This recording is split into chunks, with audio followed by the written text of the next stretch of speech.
Okay, hello everyone. Welcome to PyCon Indonesia 2021 session day 2, session 3, pod 4. So, here we will have cool speakers and we're gonna talk about something cool. It's about quantum computing. Maybe a lot of you never think that Python can be used for quantum computing, or maybe even that a lot of you that didn't even think what is quantum computing anyway. So this talk is very unique, and I think it's gonna be a very good talks because not a lot of people talking about quantum computing and I mean, there's a lot of people talking it, but it's not in our scope. I mean, we're not friends with them. We didn't make friends with them. But here's we have Harshdeep Singh, who is a Pythonista and also quantum and also doing some quantum computing, and he's doing it with Python. So without further ado, let's take Harshdeep to the stage. Hello, Harshdeep. Hello, hello, everyone. How's everyone So doing? okay. I think we are all good. We are in our home right now. So, how are you? Are you good? Oh, I'm good. I'm good. Really excited to be here. Really excited to discuss a really fascinating topic. I hope Yeah. everybody enjoys at least a bit of it. I think a lot of people are gonna enjoy it. So, but don't worry, people. When you don't understand the talks at the first time, you can still rewatch it over and over, so you can get a lot and a lot more understanding. So Harshdeep, are you joining us from India? Yes, I'm right now in India. I'm joining from here. I am not in my own institute as well because we are Oh, starting remotely as well. So, oh yeah. yes. Okay. So maybe a lot of you is really waiting about the quantum computing. Let's check out the slides. And okay, the title is Introduction to Quantum Computation Using Qiskit. I never heard about Qiskit, but from the name, I think it's a very good name. It's So it's yeah. it's gonna be amazing for you. So Harshdeep, the stage is yours. Good luck. Yeah, thank you so much. So, hi everybody. This is Harshdeep, and I'm going to be presenting introduction to quantum computation using Qiskit. First of all, thank you to PyCon Indonesia. This is my first PyCon, so really excited to be here. So I'm going to get started right away. So, what is quantum computation? It may be defined as developing algorithms and computational techniques based on quantum mechanical principles. So, as you might be aware of, that most of the algorithms and the techniques that we use these days are usually based on classical mechanics and the digital electronics way that we used to do. So quantum computation is taking essentially the help of quantum mechanics, the principles that work on the smallest of the scales, not on our classical world. And if you wonder why quantum, so Richard Feynman famously said that nature isn't classical. So if you want to make an actual simulation of nature, you have to make it quantum mechanical. This is one of the reasons we are trying to go beyond classical mechanics, because however good your classical mechanical algorithm is, it's going to be an approximation of what the reality is. So that is one reasons why scientists and people from physics and chemistry background really want to go into quantum computation. But another reason is that quantum computing promises a significant advantage over the basic classical machines. So the in theory, the time, the resources that quantum computing might save is exponential. So we want to take advantage of that, and the word quantum supremacy is very usually thrown out. We don't want to get ahead of ourselves, but yeah. So quantum computing is very promising, and if you have been in touch with the subject in some ways, you might have noted like a lot of new things coming out. So every classical algorithm is essentially getting quantified. So the data sciences, machine learnings, your classical algorithms, your simulation techniques, all are getting into this quantum realm. And one of the reasons is that in theory it should be really like faster and better than the classical techniques. So just to go to what quantum computation actually is, we need a little bit of background, maybe a few definitions that we might want to clear before we can directly jump into the Python aspect of it, and it might require a little bit of physics and math. So yeah, I hope I won't go too far with that. So first of all, it is what is a bit. So bit is generally the most generalized unit of information. You might have seen in all the movies like ones and zeros. That is the language of the machines. So in short, it is a state with two possible configurations, 0 and 1, true and false. And it is essentially used to represent numbers, alphabets, and by extensions all the commands that we give to feed into the machines. Obviously there are other computer languages as well, but this is fundamentally described as the generalized unit of information. And it has a sister like quantum analog. That is why we need a little bit of background in here. So in case you ever wondered why are bits that important, like why do we have to read about bits, is that machines essentially can't understand what we are saying, right? So machines can't understand the unstructured language that we have, but the machines that are computers can understand true or false statements. They can understand whether a switch is on or off, whether some current is flowing in a circuit or not. So that makes bits, that makes this two component system, which can be either true or false, that much important.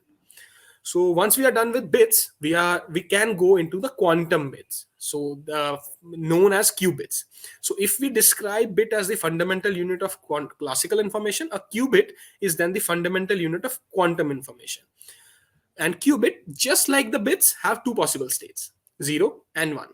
And they are written in this very fancy way. Bracket notation is it is known as 0 and 1, that you can see right here. So obviously it's 0 and 1, but it's written in the bracket, and this will come up again and again throughout the slide because this is a standard notation. So the main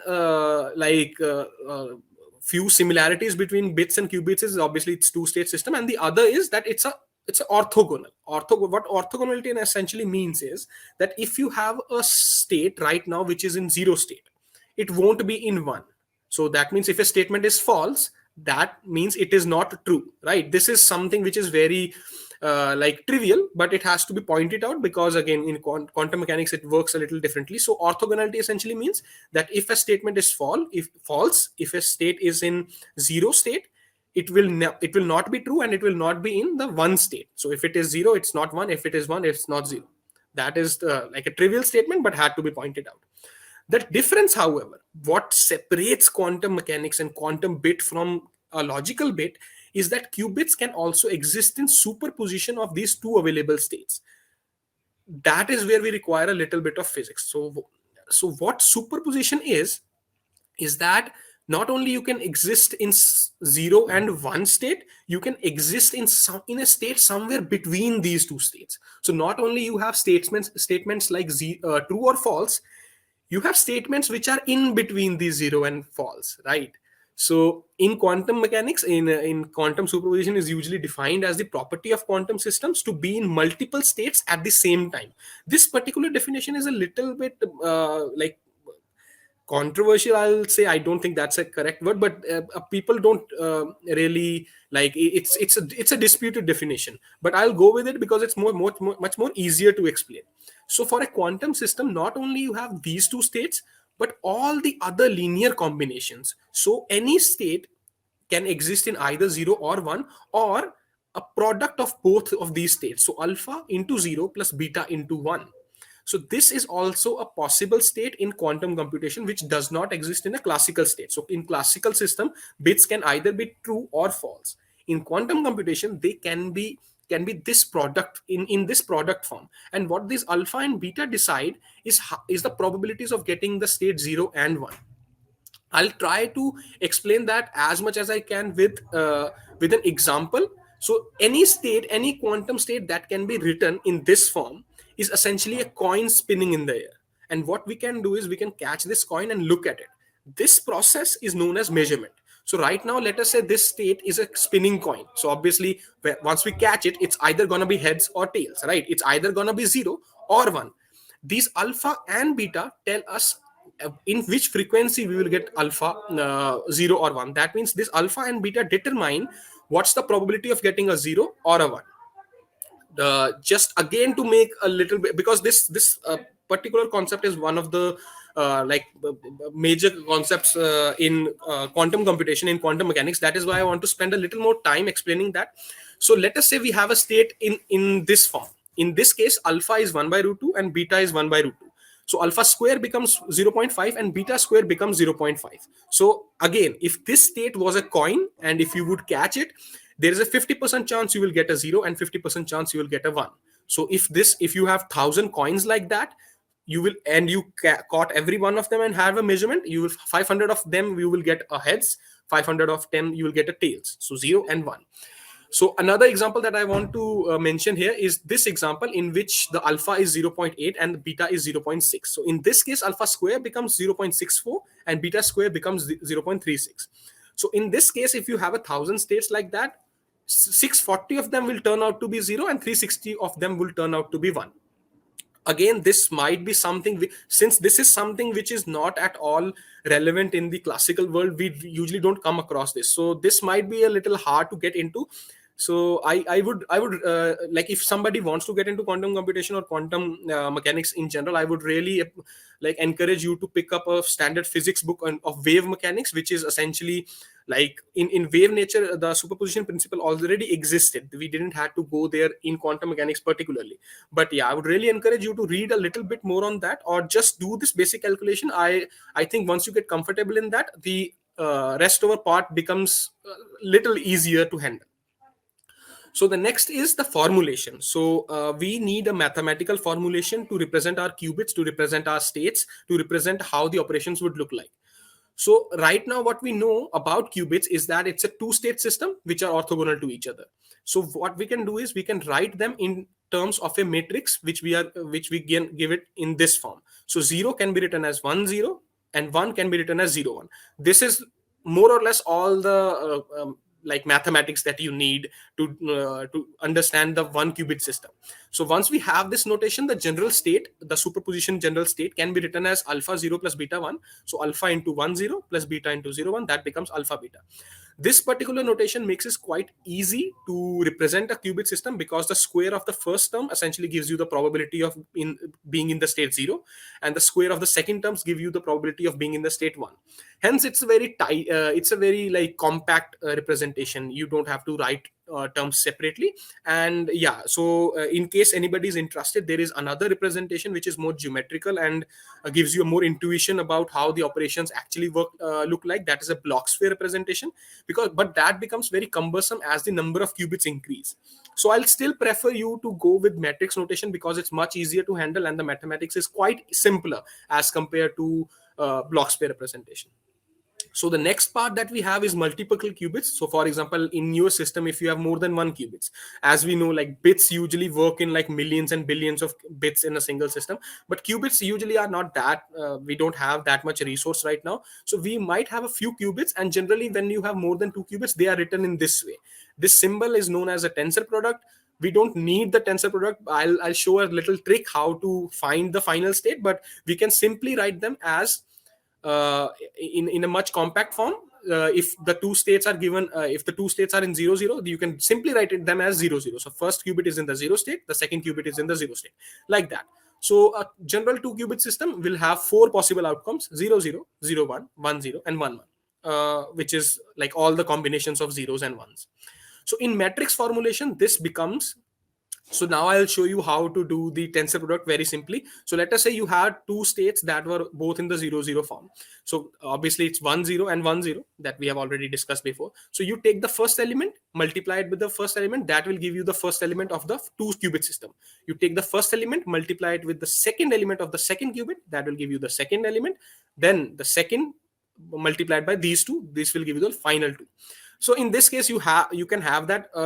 We will not need this notation, this metric notation in the essentially a lot in this tutorial at least. So I'm skipping the part. You can check it on your own. It's quite simple. You take the first element, multiply it with both the elements, you get the first two, and take the second element, multiply it with two, and you get the rest two.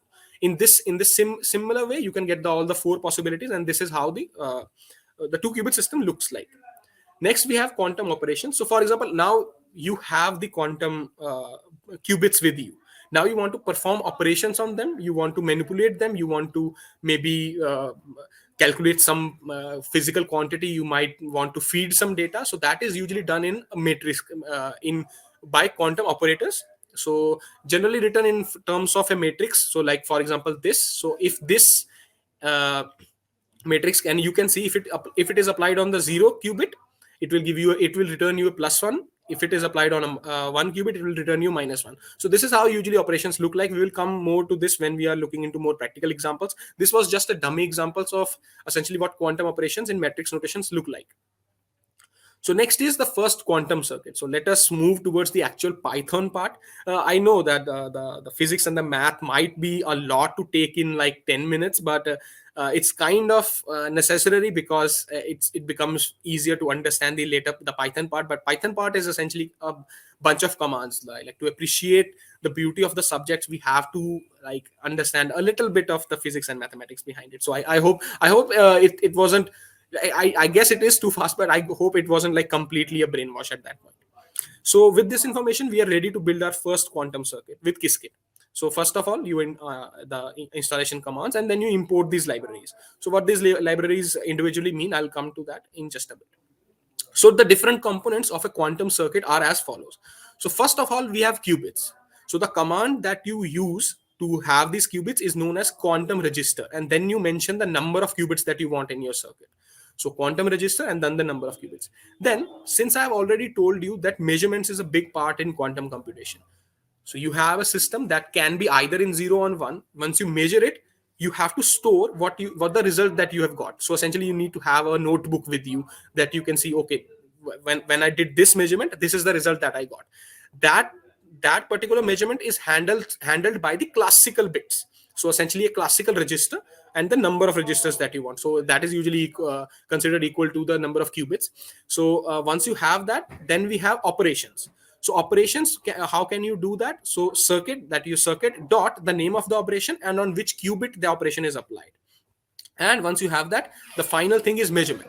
So that is usually given by circuit dot measure the qubit index. So the number of the qubit that you want to perform the measurement on, and on which classical bit you want to store the result. So this is how the a basic circuit would look like. So right now what we are doing is, as I have already mentioned, so this is our qubit command. So we are calling a single qubit in this circuit and a single classical register. Once we have done that, we are creating a circuit by this quantum circuit command. We are feeding it a single qubit and a single classical register. Once we have done that, we can look at our basic quantum circuit. So this is our basic quantum circuit right now. Q0, this is our qubit, represented by a single line, and by double lines is the classical registers. Once we have that, we can do the measurement part. We can see if we don't do anything, what is the default state of our qubit? What is by default, what the state that you will get? So circuit.measure, the command that I have already mentioned, 0 to 0. 0 to 0 means from 0th qubit, you do the measurement, you store it in the 0th classical bit, and then you draw the circuit. So this is a basic drawing command, nothing extraordinary in that particular command. And then there is this very important part known as simulator. So obviously right now the actual quantum computers are quite limited. So there are actual quantum computers, but you might have to use IBM's online library and like submit your job, wait a while, and then you get the results. So what a very good alternative is using simulators. So what simulators are, these are classical machines which essentially execute the circuit in a way quantum computer should do. So they replicate quantum computer, but they are not essentially actually quantum computers. They are like programs written in a way that they give you the outputs as quantum computers would do. So one of the simulators that Qiskit provides is known as the Qasm simulator. So that is the simulator that we are using. And once we are and that is the Qiskit.aer.get backend. So watch what backend that you are using, what simulator that you are using. Once we have that, we can execute. So this is the execute command. So that it requires 3 inputs: circuit, the circuit that you want to run, the simulator that you want the circuit to to run the circuit, and the shots. So shots, it's how many time you want to run the circuit. So as I told you, because quantum computation, it's there are distributions, so alpha and beta. So in sometimes you will get a 0, sometimes you will get a 1. You might want to run the circuit multiple times to be sure about what alpha and beta are. So in this case, you have executed the job, you get the result from the job by this job.result function, and then get the counts. So counts is essentially counting the number of times you're getting 1 and 0. So in this case, it's quite simple. We are getting a 0 100% of the times. What it essentially means, if you call a circuit by default, if you call a qubit by default, it will be in the 0 state. It will remain in the 0 state. And now what we can do is, now we can try to manipulate that. We can try to turn it into a 1. We can try to rotate that, maybe turn it into a superposition. Let's get to the fun part now. So operations and measurements. So what we can do is we can perform operations on this basic qubits, this zero state qubits, and the one of the simplest operation is the NOT gate. I think everybody is very familiar with the NOT gate. It's the simple gate which flips the qubit. So this is very analogous to the NOT gate in the logical expression. So it flips the state of the qubit from 0 to 1 and 1 to 0. So again, if you want to know the matrix formulation, I have also done that. So this is the matrix formulation. You can multiply and see. So x when applied on 0 will give you 0 1, which is 1, and x when applied on 1 will give you a 0. So I'm just directly going into the circuit part because I think that's more exciting. The math part, yeah. So this is the command to apply the NOT gate. Circuit dot x and on the cube and the qubit number on which you want to apply the NOT gate. Once you have done that, you can do this circuit dot measure command. So what you are doing again, you are measuring the 0th qubit after this gate is applied and storing it into the classical register. So in this case, we started with a 0, we flipped it. What we are essentially expecting is a 1. So 100% of the times we should be getting 1. Again, simulator, you execute the job 1,000 times, and this is what what the result looks like. So as we can see, we started with a 0 qubit, we flipped it, now we are at one state. So in this way, there are so many operations, there are so many applications you can do, all of that stuff. It's really fun to just play with all these things. Obviously, I think even if you didn't understand the physics part, you can just start with a qubit. You can start applying different gates on it. You can take the same code, you can just change the gate operation, and you can see how different things work. You might get the intuition after that. But yeah, I'll again try to like share some other operations that can be applied on qubits. So basically, the operations that broadly can be classified into two major categories. One are the one qubit operators. As the name suggests, they act on single qubit operators, single qubits. So NOT operation was one of the operation that we one of the one qubit operation that we have already seen, and the multiple qubit operators. So multiple qubit operators, essentially they involve multiple qubits.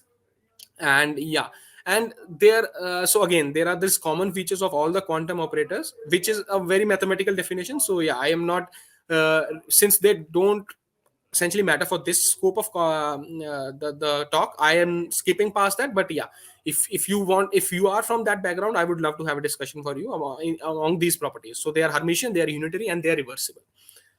So next is the one qubit operators. So one we have already encountered. The NOT gate is a one qubit operator, but by far the most important operator, one qubit operator, is the Hadamard gate. Hadamard gate, what it does, it takes a definite states and give us back the superposition. So if you feed it a 0 gate, it will give you a superposition of 0 and 1. So it will essentially take a bit, it will turn it into an actual qubit because it essentially turns it into a superposition. So the matrix notation of the Hadamard gate is given by this. Again, a matrix notation, but I think the simpler part I can explain to you is this. So if Hadamard gate is applied on 0, it will give you an equal probability of a state which is equally probable to be in the state 0 and 1.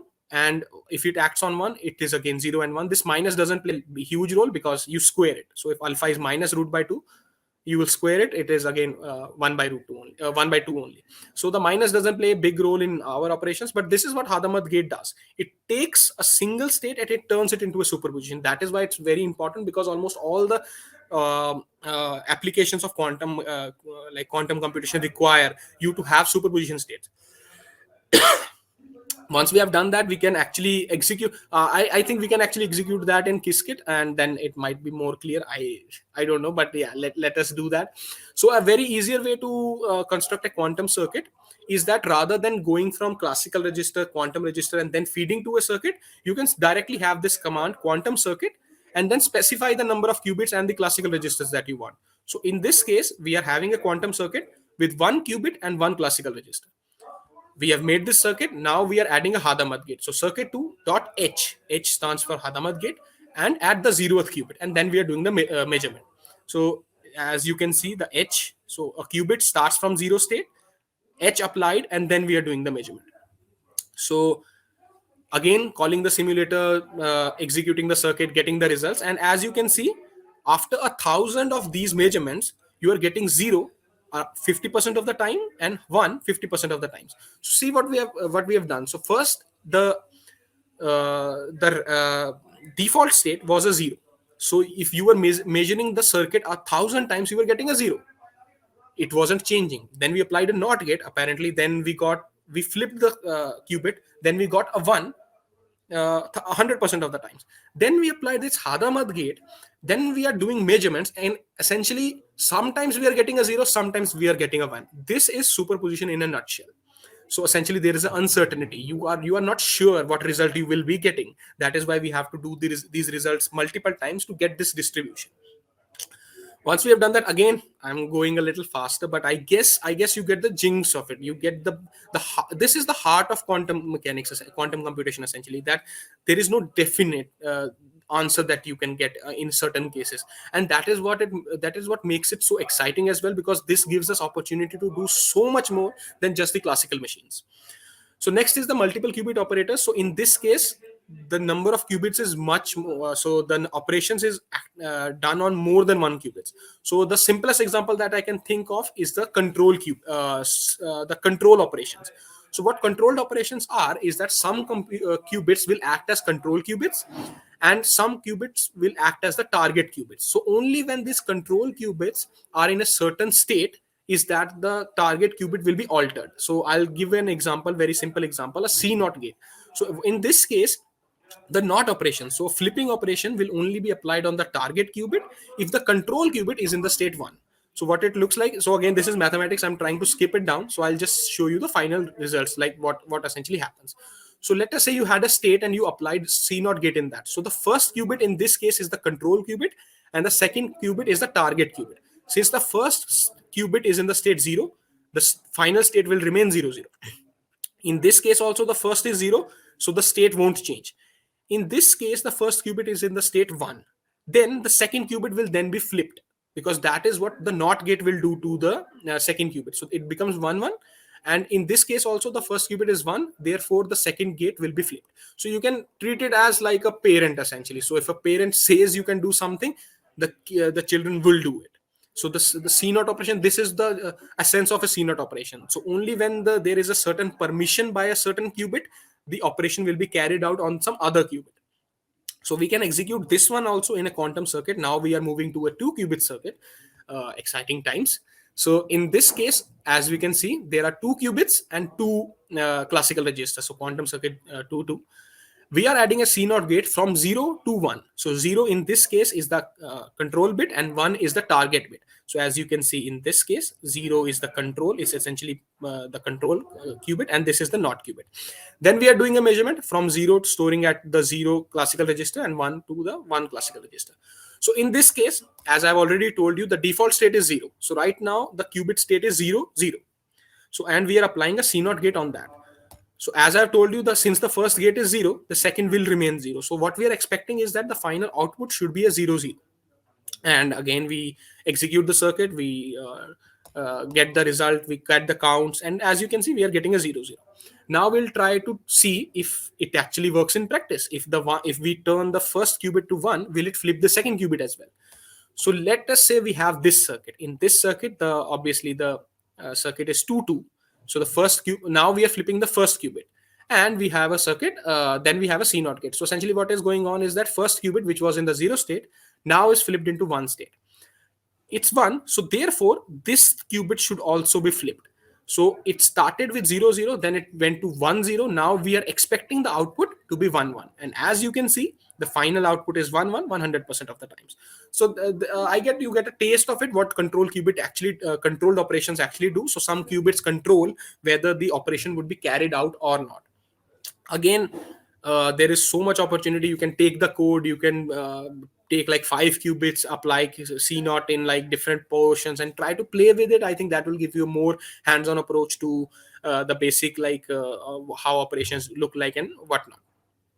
Now my purpose would be to give you a practical example of quantum computation, to see how quantum computation is inherently different from a classical computation. So the example that I'm going to be is a quantum toss. So let us say that what a classical coin looks like. So it's a coin with a heads or a tails. You flip it, you have a 50-50 probability to get either a heads or a tails. So if we want to create a similar circuit in quantum computation, this is what the state would look like, right? So in this state, there is a 50% probability that you will get a 0 on measurement and 50% probability you will get a 1 on measurement. So this is exactly how a coin toss looks like in classical mechanics. So and we have already seen a way to do that is to apply the Hadamard gate. So if we just encode the state 0 as heads and 1 as tails, we can apply a Hadamard gate and we can get this state out of it, and you can then do a measurement and get either heads or tails. So that's essentially a quantum toss. So we can replicate this circuit. I've already explained this circuit, but I've written it once again because so that we have more intuitive idea when we essentially do this calculation. So the state started with 0, then we applied the Hadamard gate. Now it's like 1 by root 2 0 and 1 by root 2 1. So now what we can do is we can catch it, we can measure it, and we can see how many times we are getting what. So in this case, we are getting a 0 50% of the times and 1 50% of the times. So essentially a coin toss. So right now the point I'm making is the Hadamard gate is equivalent to a coin toss in quantum mechanics. So if you have a qubit, you apply a Hadamard gate on that, that is equivalent to a coin toss, and that will be very, very crucial in the next slide. So as of right now, this is exactly what a normal coin toss looks like. So you take a coin, you flip it, you either get a head or a tails. 50% of the times you are getting a head, 50% of the times you are getting a tail. Pretty simple. Now we are getting to the difference between quantum and the classical worlds. So imagine you now have a coin, but you have to essentially do the toss 2 times simultaneous, like one after the other. So you have a coin, you flip it, you either get a heads or a tails, you pick the coin up again and you flip it once again. So the final state would be either again a heads or a tails. There wouldn't be any difference, right? So just to reiterate, we are taking a coin, flipping it, it's either a heads or a tails. We are then picking up that exact coin again, flipping it once more, and the final state is either heads or a tails. So let's try to do the same thing with our quantum toss. So what we are essentially going to do is, I'm just going to highlight the circuit. We are taking a coin, we are taking a qubit, applying a Hadamard gate. It's either 0 or 1. We are doing a measurement. Then this is a barrier, so this essentially just separates the circuit, no physical meaning. Then we are doing applying a Hadamard gate once again 0 or 1, and we are measuring in the final as well. So taking a coin, flipping it once, looking at what it is, flipping it once again, and then finally looking at what it is. So classically, what we would expect is a superposition of 0 and 1, either heads or a tails. And quantum mechanically, surprisingly, we are getting the same thing. We are getting a superposition of 0 and 1. So 50% of the times it's a 0, 50% of the times it's 1 with the same code. And then we wonder, okay, this is exactly what we would expect in our classical world. So maybe the quantum world isn't that weird, but there is one single component that we might have missed, and that component is a measurement. So what I'm going to do is I'm going to replicate the exact experiment, but I'm going to remove the intermediate measurement that we were doing. So we are taking a qubit, applying a Hadamard gate, and then directly applying the second Hadamard gate. So classically, what is this equivalent to? I'm flipping a coin. I'm not looking at it right now. I'm just picking it up once again and flipping it.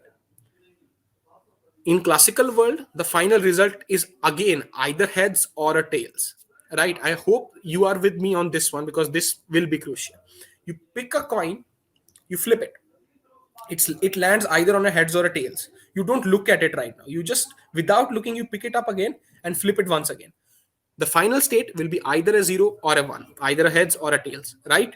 I hope everybody is with me on this, because when we do the exact same thing in quantum mechanics, the result is a 0 100% of the times. So this is what it essentially it will happen. So you are taking you are starting with a qubit with a state 0. You are doing 2 tosses on it, and it's ending on the same state 100% of the times. How is this exactly possible? So before getting to the main mathematics part of it, I'll use a little bit of the physics to tie it all together, just to maybe show you the underlying like beauty about quantum mechanics. So the thing about measurements in quantum mechanics, why they are so important, is that, see, what happens in the classical world is that once you flip a coin, you know it's going to land on something. So it doesn't matter if you look at it. If you flip a coin, you know it's going to land either on a heads or a tails. You don't need to look at it. The Problem with quantum world is that measurements matter, because there are so many principles and this mathematical structure of the quantum world, that the coin that you have flipped will keep flipping until you actually look at it. So these intermediate states, that, like for example, when the coin is in the air, obviously the coin will come down eventually. In quantum world it might not. So that is why these perpetual states of uncertain positions and velocities are possible in the quantum world, and that is what makes this quantum world so weird and so beautiful in its own way. So that is why whenever we do the measurement twice, it essentially lands on the heads all of the time. So what mathematically is happening is, again, you can like check on your own as well. So because again it's a lot of mathematics, but essentially what is happening is that once we are doing the measurement, it's gonna be landing definitely on 0 or 1, and once then we apply a Hadamard gate on that, it will again turn into a superposition. But if there is no measurement, you are essentially doing a h square operation. H square means you are applying h twice, and mathematically what h square is an identity gate. So h square on 0 is essentially 0. So that's the mathematical construction of quantum computation, of quantum mechanics. And so it's weird in its own way. It has no classical analog. That is why it becomes so beautiful to handle these things. I'd really encourage you to pick up a book if you are actually fascinated by this, because I really genuinely am.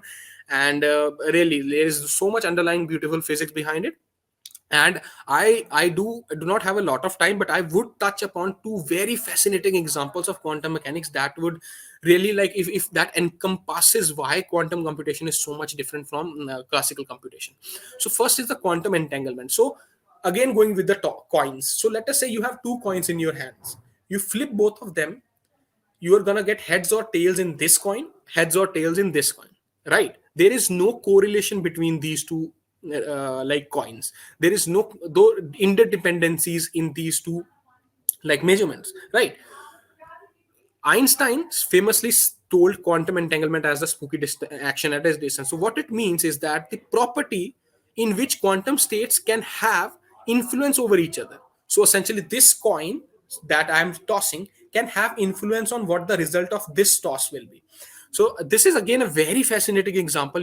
I'll highly encourage you to, maybe, like, if you have time, I'll share the slides as well. You go through the theory. I have explained the code quite extensively. I've tried to, but the math is a little rigorous. So what essentially it means is that we can do certain operations. So in this case, this is what the circuit would look like. So if we create a circuit like this and perform measurements, you see what the results that we will be getting. So we will be getting a 0 0 and 1 1. So what it essentially means is that the first qubit is 0, the second qubit is also 0. The second qubit can't be 1. There is no possibility of a 0 1 or a 1 0. So this particular process is known as quantum entanglement. That is, the first qubit is somehow linked to the second qubit, and we can create a similar circuit for the cross term. So in this case, it's 0 0 and 1 1. So if we have a circuit like this, in which we turn essentially the second qubit, flip the second qubit out, then you will have a 0 1 and a 1 0. So if the first qubit is 0, the second qubit has to be 1, and if the first qubit is 1, the second has to be 0. So essentially they are connected to each other without actually physically being connected. So it's like if you have two coins, you flip this one, and if you get a heads, the other one has to be heads. You don't have to measure it. It's that sort of a phenomenon. It actually exists. It's experimentally verified. It's You can actually like, if you have a physics friend or a math friend or a chemistry friend, you can actually see that in practice as well. So really fascinating thing. And the other thing, so Bell states, so these are the entangled states. I'm not going into it right now, but yeah. So teleportation is one other thing that really fascinates me. If you are a sci-fi person, you have seen a lot of sci-fi movies, then obviously you know that teleportation is what this would look like. So there is a portal, you go from one, you go come out from the other. I hope there are a lot of Rick and Morty fans here. So this is what a teleportation gun would look like. In quantum mechanics, it's not quite the same. So it's essentially transfer of information, qubits, from one location to another without actual physical movement. In a very small scale, we can actually do quantum teleportation. Again, a lot of rigorous mathematics is there. I won't go into it. I'll just show you the final result. So this is the qubit that we started in. So you can just look at the pink line, pink state. The 0 qubit was in this state, and in the final again a lot of mathematics. I won't go into this much mathematics. I'll share the slides. I hope if somebody wants to go through it, I'd love to explain to them or maybe talk to them. But this is the final result. So I've shown you the whole process. The final result would be, as now you can see, the qubit 0 is like the state is changed, but the qubit 2 is in the same state the qubit 0 was. So what exactly is happening in this example? So I'll just share the underlying physics. That qubit 1 and 2 were entangled. Then what we did was we let the qubit 1 interact with qubit 0, and that led to a transfer of information between qubit 0 and qubit 2. Very fascinating example, but again requires much more expertise and much more time essentially. So with that, I'll just end by saying that there are so many applications of quantum computation right now: finance, machine learning, optimization problems, scientific computational problems, quantum internet, key distribution, cryptography. So much going on right now. I'd highly encourage everybody to at least look into it. It's really fascinating. It's a world that we have never experienced. It's something that we genuinely find like so beautiful in its own way. My particular area is the scientific and computational problems. I am studying right now PhD in IIT, Indian Institute of Technology, Kharagpur, and my area of expertise would be application of variational quantum algorithms in quantum chemistry problems. So with that, the final bit is where you can find me. So if you want to, these are my socials. I won't really won't highlight them enough. So references finally, so these are the books. So I'll highly encourage you, if you want, go for these two books. Really good, really accessible. Maybe Nelson Chuang, maybe bit more mathematical. You can find all these codes in Qiskit notebooks. They are so much rich. There are so many applications. And yeah, with that, I'd say thank you for having me, PyCon Indonesia. It was such a good play. It was such an amazing experience. It was first PyCon essentially. And yeah, with that I end, and I hope if there are any questions, I'm here for the next few minutes as well. So yeah, thank you everyone. Okay, thank you, Harshdeep. So we have a lot of questions here. So I think some of Okay. them is already answered, but let's look another for the question. First is from Henry Karispa. He have two questions, but one is I want to confirm the understanding. Is it the expectation maximization for each bit, calculating probability or each bit? I think it's about the qubit. Is it like expectation maximization for each it's not maximization, yeah, it's just the expectation value of each like state. So you want to see how many times each state has happened. So this is known as expectation, finding the expectation values of each possible states. Maximization is something else that is we haven't touched upon. So yeah, we are calculating the probability of each bit. That is exactly what we are doing. Okay.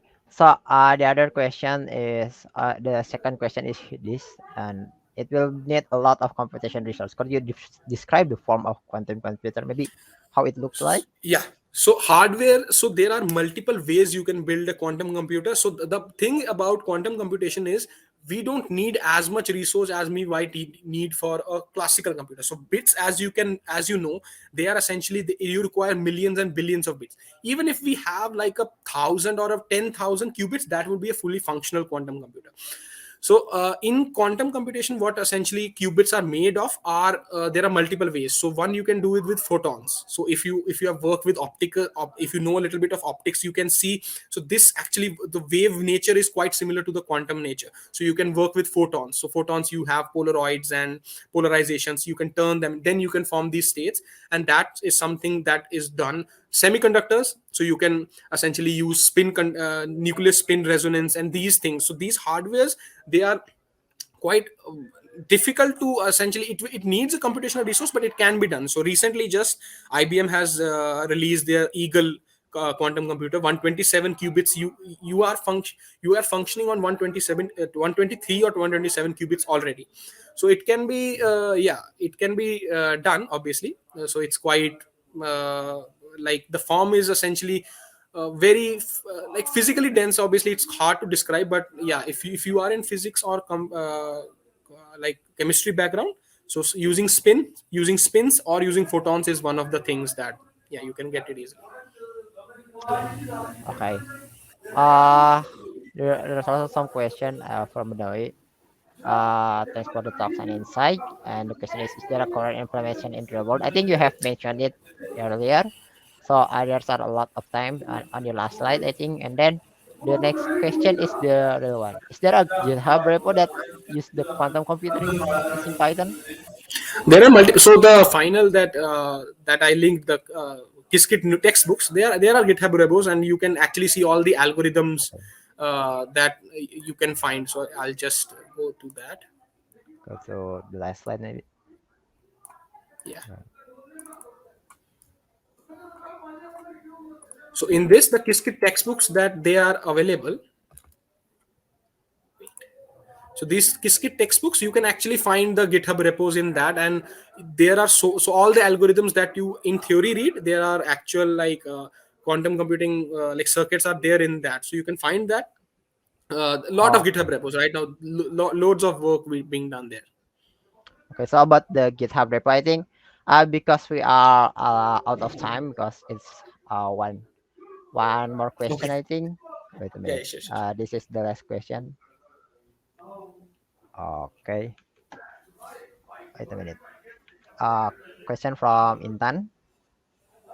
Does Qiskit could be useful for computational materials such as crystal or amorphous?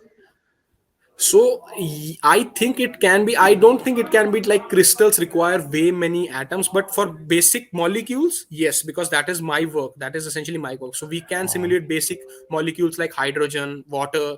These things you can do in using Qiskit. So maybe with time we can. So right now we can at least do protein classifications as well. So we are going towards that. Crystals maybe not yet, but yeah, we will be very soon, hopefully. okay. So, and I think one last question is from me. So, none of us have an access to quantum computer, but we have Yeah. our own classical computer. So, this Qiskit is just want to confirm that this Qiskit is makes you possible to do something quantum computers like using your classical computer, like Exactly. Yes.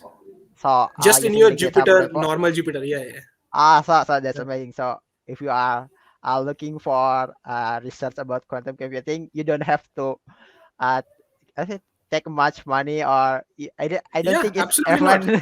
I think it's only a big company or a big university that have quantum computers. So as a normal people, we don't have access to it. So this is a No, no, very good thing absolutely. that Yeah, yeah. Generally, like you can do everything right now on your basic like a laptop. That's all you need. okay. That's like I want to just make sure of it. So thank you so much, Harshdeep. This is a very, very interesting talk. So if you guys, if you guys get a difficulty to listen it at one time, you can rewatch it all over again, and we will also make it publicly. So don't worry, Harshdeep. Thank you so much Thank for you. Thank having you so you much. in Python ID. See you in the next session. See you Sure, guys. sure. Bye bye. Thank you.